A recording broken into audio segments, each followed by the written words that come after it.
Hola, buenas tardes. Mi nombre es María Isabel Álvarez Altamirano. Soy alumna de la carrera de Derecho en la Universidad Virtual del Estado de Guanajuato, matrícula 2002-2518. Estoy cursando el módulo Derecho Procesal Penal. Mi asesor educativo, el licenciado Arturo Trujillo Ramos, y el día de hoy quiero compartir con ustedes el reto número 1 de este módulo, el cual lleva por nombre ¿cuáles fueron los antecedentes latinoamericanos de la Reforma Constitucional Mexicana? Para este reto analizamos la obra de Máximo Langer titulado Revolución en el Proceso Penal Latinoamericano, difusión de ideas legales desde la periferia. Como bien se sabe, nuestro Código de Procedimientos Penales está en constante transformación debido a la necesidad de aplicar las leyes y normas, respetando los principios del proceso penal establecido en nuestra Constitución y que hace referencia a los principios de inmediación, concentración, publicidad, contradicción y continuidad, así como el principio de presunción de inocencia, non bis in idem, juicio previo y debido proceso, igualdad entre las partes e igualdad ante la ley.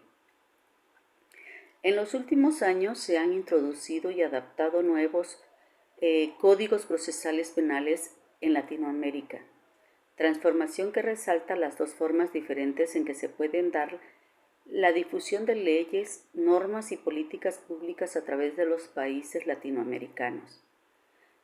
Basados en el estudio realizado a la obra de Máximo Langer, Revolución en el Proceso Penal Latinoamericano, difusión de ideas legales desde la periferia, abordaremos el tema para conocer estas dos formas en que se difundieron dichas transformaciones. Langer menciona que en el primer grupo de descripciones y teorías hace énfasis no solo a la direccionalidad geográfica, sino también a temas, procesos e incentivos comunes que estados y actores domésticos se enfrentan y que pueden llevarlos a adoptar leyes, normas y políticas públicas similares. Teorías que proponen mecanismos mediante los cuales este tipo de difusión puede darse. La teoría evolutiva, el funcionalismo y la teoría liberal de las relaciones internacionales destacan la idea que los estados adoptan leyes, normas y políticas públicas semejantes en respuesta a problemas, procesos políticos y sociales iguales. Leyes, normas y políticas públicas que pueden difundirse entre los estados si benefician los intereses de los grupos poderosos en cada país, difusión que puede darse mediante un proceso relativamente casual. Asimismo menciona Langer que un segundo grupo de descripciones y teorías enfatiza la direccionalidad geográfica y señalan que las leyes, normas y políticas públicas se difunden desde los países centrales a otros países centrales o periféricos. Una vez más, distintas teorías enfatizan diferentes causas y mecanismos mediante los cuales estos procesos de difusión pueden ocurrir. Análisis neorrealistas de las relaciones internacionales y análisis de elección racional en el derecho internacional señalan que los estados centrales pueden imponer leyes, normas y políticas públicas sobre estos estados mediante la fuerza, las amenazas u otros incentivos para avanzar en sus propios intereses materiales. Análisis neomarxista. Sugieren que la difusión puede ocurrir mediante las presiones del capital internacional sobre países centrales y periféricos y a través de la expansión del capitalismo mundial. El autor, cuando afirma que las reformas en materia de justicia penal se difundieron desde la periferia, quiere decir que las leyes, normas y políticas públicas se difunden de países periféricos a países centrales, así como a otros países periféricos. Ahora bien, Estas reformas procesales penales es un caso de difusión desde la periferia debido a que la red de expertos activistas del sur, abogados latinoamericanos, fueron los actores intelectuales y principales promotores de estas reformas, descritas en términos similares como un cambio de un sistema inquisitivo a uno acusatorio o adversarial.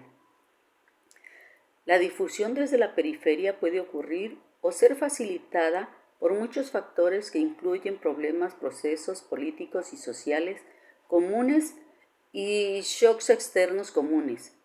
Otros factores que pueden contribuir incluyen imposición, presiones e incentivos externos. Cabe hacer mención que las reformas pueden traer beneficios a las élites internacionales, transnacionales y domésticas y a campañas de redes transnacionales.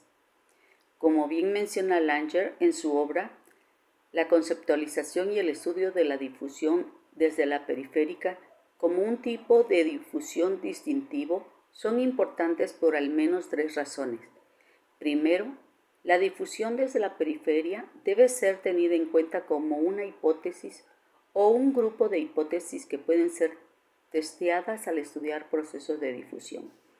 Segundo, el estudio de la difusión desde la periferia puede proveer claves sobre cómo las leyes, normas y políticas públicas se difunden en ciertas regiones del mundo, especialmente en aquellas que no incluyen países centrales, tales como África, América Latina y el Medio Oriente. Tercero, la posibilidad de que la difusión pueda ser iniciada desde países periféricos o semiperiféricos significa que estudiar este tipo de países mejora nuestro entendimiento de nuestro mundo globalizado. La direccionalidad geográfica de este proceso de difusión puede ocurrir de diferentes maneras: difusión horizontal o semi-horizontal desde la periferia y difusión triangular desde la periferia. Es decir, la difusión horizontal semi-horizontal desde la periferia refiere a que las leyes, normas y políticas públicas se difunden por factores de los países periféricos o semiperiféricos a otros países periféricos sin la participación de actores de países centrales. Ahora bien, cabe hacer mención que los códigos en Latinoamérica se distinguen porque en el sistema inquisitivo los procesos y juicios penales son burocráticos, lentos, escritos en extensos expedientes, donde solo el que tiene interés jurídico puede acceder a estos y donde la prisión preventiva es la regla y no la excepción. Asimismo, donde el Ministerio Público tiene el poder de ejercer la acción penal, controlar la investigación y resuelve el destino de las averiguaciones previas de manera discrecional, donde únicamente la policía investigadora puede realizar funciones de investigación. La confesión ante el Ministerio Público tiene pleno valor probatorio, siendo suficiente lo que haga ante su presencia si se trata de hechos propios.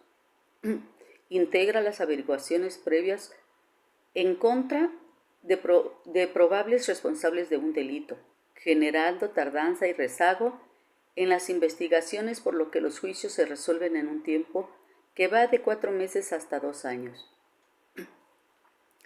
Las actuaciones del Ministerio Público gozan de fe pública, por tanto, tiene pleno valor probatorio lo asentado en estas actuaciones.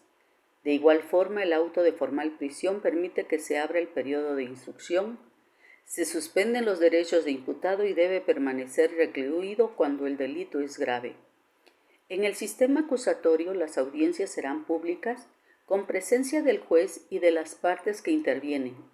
La prisión preventiva se dicta de manera excepcional, tratándose de delitos graves, respetando el principio de la presunción de inocencia, toda vez que se busca una cultura jurídica con libertad. El Ministerio Público puede aplicar el criterio de oportunidad o bien no iniciar la investigación cuando sea evidente que no hay delito que perseguir. Los elementos operativos de las fuerzas de seguridad pública pueden realizar investigaciones y entrevistas a testigos, así como recolectar evidencias apegándose al sistema de control y registro de la cadena de custodia.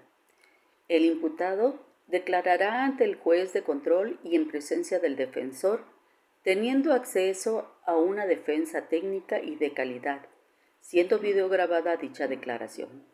El juez de control verifica la legalidad de la detención.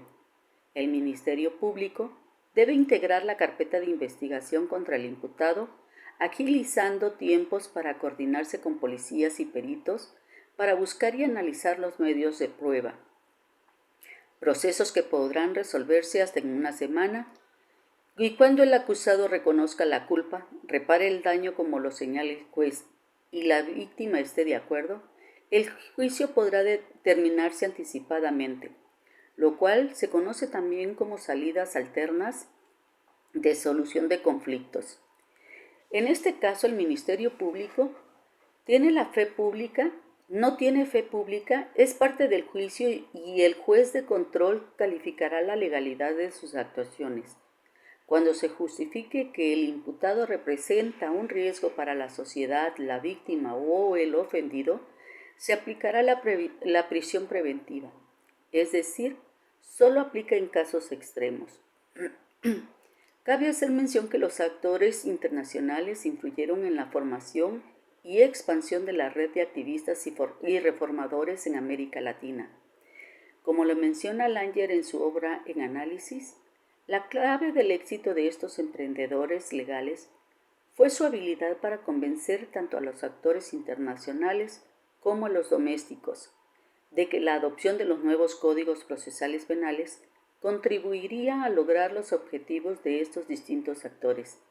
A medida que más países de América Latina adoptaron nuevos códigos procesales penales, la referencia de los emprendedores legales a una tendencia regional en la materia también contribuyó a la diseminación de las reformas, porque generó una suerte de presión de grupo sobre actores en países que todavía no habían introducido las reformas, contribuyendo a un efecto cascada. Las reformas procesales penales significativas en América Latina, toda vez que presentan dos rasgos que no encuadran en las categorías teóricas existentes. En primer lugar, la red latinoamericana que impulsó las reformas no encuadra en ninguno de los tres tipos principales de redes de apoyo: movimientos sociales, redes gubernamentales, transnacionales y comunidades epistémicas descritas en la literatura existente. Los abogados latinoamericanos trabajaron para estas reformas al mismo tiempo como expertos y activistas sin servir a un movimiento social más amplio. El segundo rasgo de esta ola de reformas, que es la difusión de ideas, difiere de los modelos presentes en la literatura existente, la cual ha analizado cómo las leyes, normas y políticas públicas normalmente se difunden del centro a la periferia, es decir, de países desarrollados a países en desarrollo, de occidente a oriente o del norte al sur, o bien como resultado de las dinámicas domésticas de los países adoptantes. En cambio, en el caso que se denomina difusión desde la periferia, las leyes, normas y políticas públicas se diseminan desde países periféricos a países centrales o a otros países periféricos, donde las reformas procesales penales latinoamericanas constituyen la base para el nuevo modelo teórico y no son solamente un contraejemplo a los modelos existentes.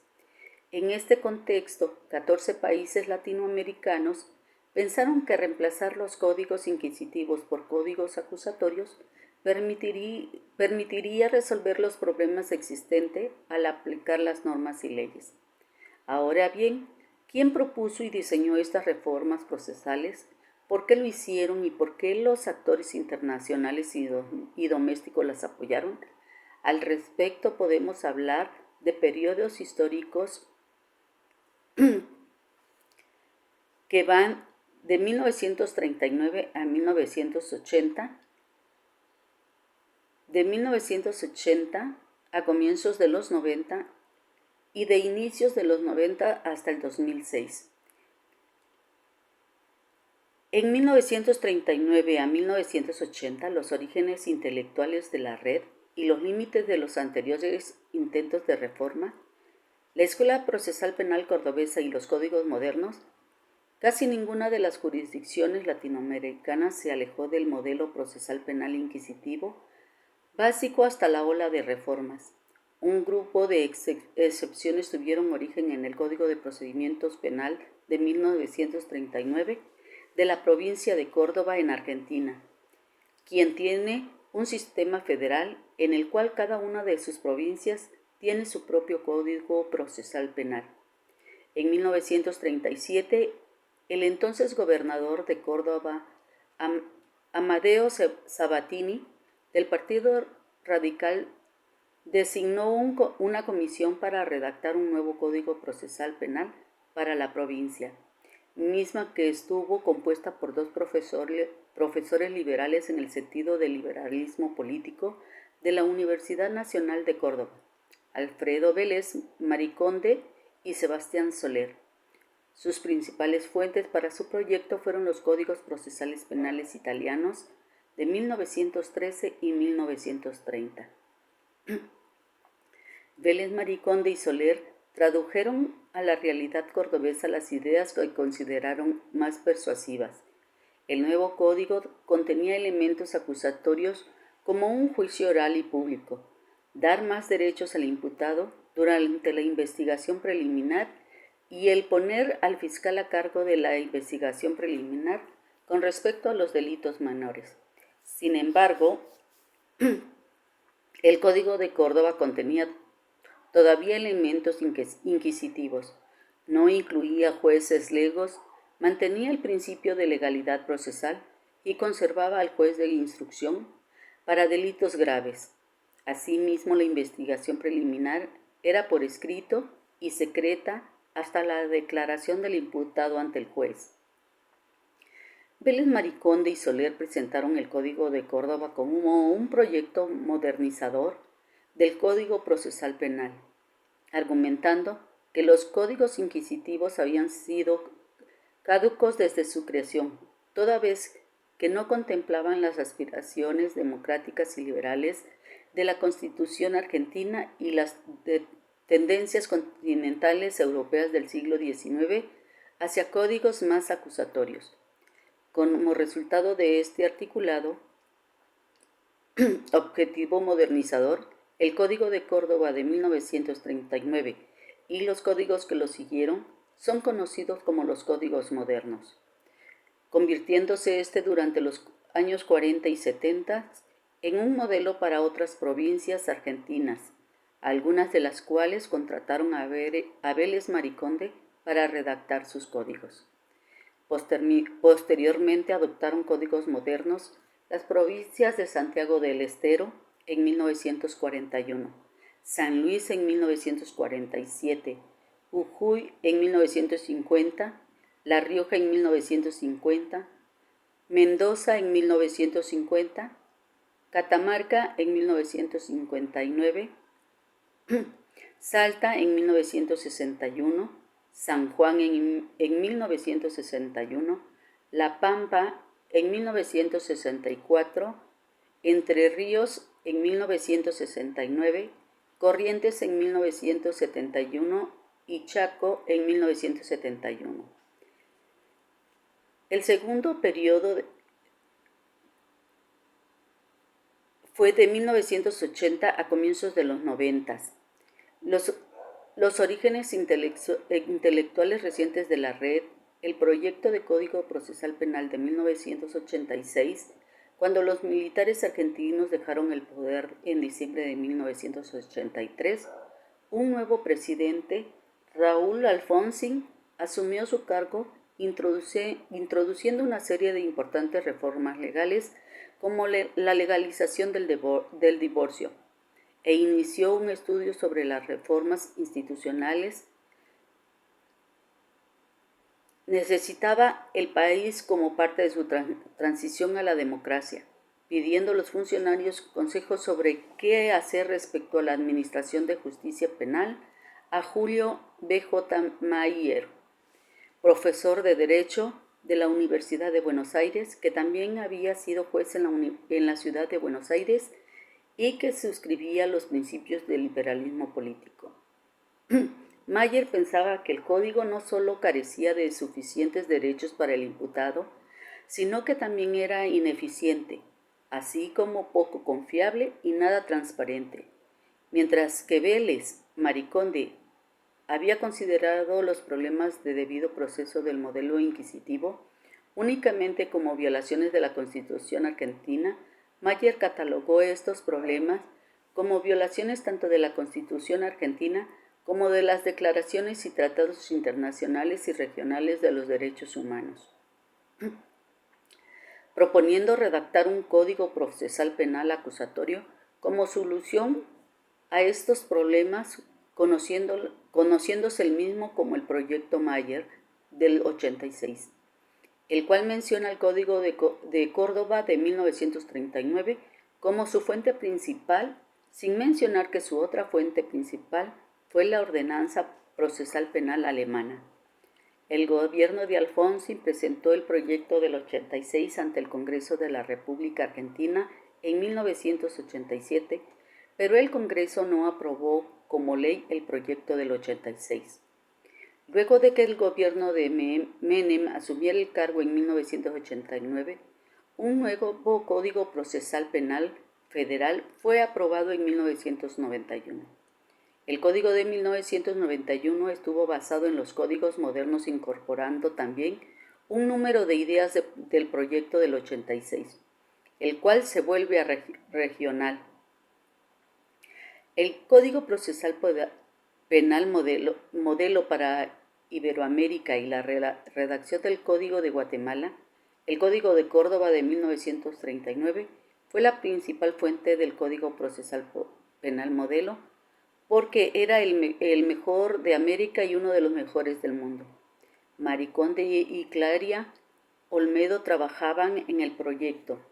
En 1978, en las sextas jornadas del Instituto Iberoamericano en Venezuela, Claria Olmedo presentó las bases para un código modelo que incluían casi un código completo. Luego de finalizar el proyecto del 86, Mayer continuó su trabajo sobre el código modelo con la profesora brasileira Ada Pellegrini Grinover. En 1988, en las 11ª jornadas del Instituto en Brasil, Mayer presentó el Código Procesal Penal Modelo para Iberoamérica, aprobado por el Instituto. La transición a la democracia en Argentina y Guatemala abrió espacios políticos e institucionales para liberales políticos como Mayer y Vázquez Martínez, que siempre habían creído en el Estado de Derecho. Como refiere Langer en su obra, con la transición a la democracia, parte de la izquierda redescubrió la importancia de los ideales de las elecciones libres y el Estado de Derecho. Años antes del final de la Guerra Fría, esta parte de la izquierda latinoamericana respondió a los horrores de la violencia política y el terrorismo de Estado que habían tenido lugar en los 70s y los tempranos 80, mediante la renuncia a la violencia política como medio para obtener el poder y suscribiendo en su lugar a las elecciones libres, la deliberación pública y el Estado de Derecho. Con los nuevos códigos, se pensaba que harían al sistema de justicia penal más efectivo en la persecución y el castigo de delitos cometidos por poderosos, previniendo así la corrupción, toda vez que el código modelo prometía el debido proceso, eficiencia y transparencia. Cabe mencionar que en el Congreso guatemalteco, Arturo Soto Aguirre, legislador de derecha, fue el principal impulsor del nuevo código. En 1992 se aprueba el nuevo Código Procesal Penal guatemalteco y se empieza a aplicar en julio de 1994. En la década de 1980, un número de actores de Estados Unidos también comenzaron a trabajar en el área de la justicia penal americana latina y jugaron un rol crucial en la diseminación de estas reformas. Tercer periodo, comienzos de los 90 al 2006, la consolidación de la red de expertos activistas del sur, la adición de otras instituciones internacionales y los dos modelos estadounidenses de participación en reformas legales en el extranjero. Durante los 80 y 90, una importante red sobre el proceso penal surgió en la región. La relación entre los miembros de la red consiste en su común envolvimiento en la promoción de códigos acusatorios como una solución de los problemas de debido proceso, ineficiencia y falta de transparencia de los sistemas de justicia penal inquisitivos latinoamericanos. Durante la mayor parte de los 90, al menos 4 individuos estuvieron en el centro o cerca del centro de la red.